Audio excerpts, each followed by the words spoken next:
qaar ka mid ah hogaamiyaasha dhaqanka ee ka soo jeeda degmada Faqaayuub ee gobolka Togdheer oo kulan wareed ku qabtay magaalada Burco ayaa ka hadlay khilaaf u dhaxeeya bulshada degta deegaankaasi oo bilaabmay horaantii bishii aynu ka soo gudubnay ee July kuna salaysan saami qaybsiga maamulka degmada Faqaayuub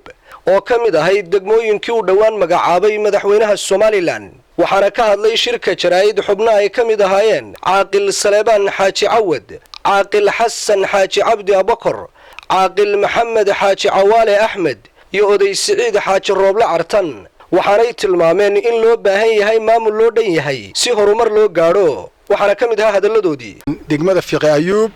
degmadaas oo uu khilaaf ka taagan yahay maamul u sameynteedii dadkii wada degi jiray oo khilaaf soo dhex galay degmadaas oo ilaa muddo 60 sanadood ku dhow aanu hayd ka ahayn oo hayd ka ahaa Xaaji Rooble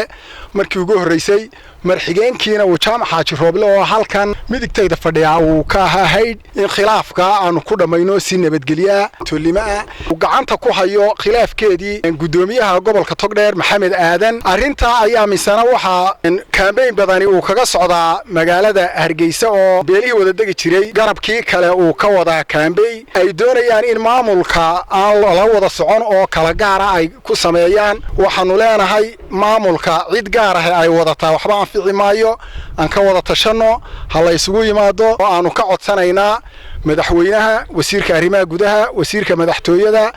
wasiir ku-xigeenka arrimaha gudaha waaxda gobolada iyo degmooyinka arinta maamulkeeda soo magacaabideeda yaa lagu degdegin Soomaalidu waxay tiraahdaa wax ra ku tashaday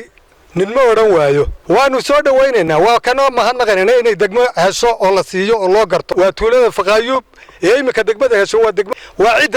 deegaanka ayaa iska la rugdhigeeda ka wada hadalkeeda ka heshiinteeda ku talinayna waan ku talinaya in arinta la isaga yimaado oo cid ay qusaysay degan ee xaq u leh ka wada hadalkeeda iyo hagaajinteedu inay qunyar isaga yimaadaan suldaanka guud deegaanku ka mid yahay waa Suldaan Cabdilaahi Suldaan Ali suldaanka laftiisa waxaan tilmaamaya in xilka saaran yahay hadday hareeraha iska dhaafeen inuu isku soo dabaalo oo balasaab ka ogolto dheer wuxuu ka wakiil yahay madaxweynaha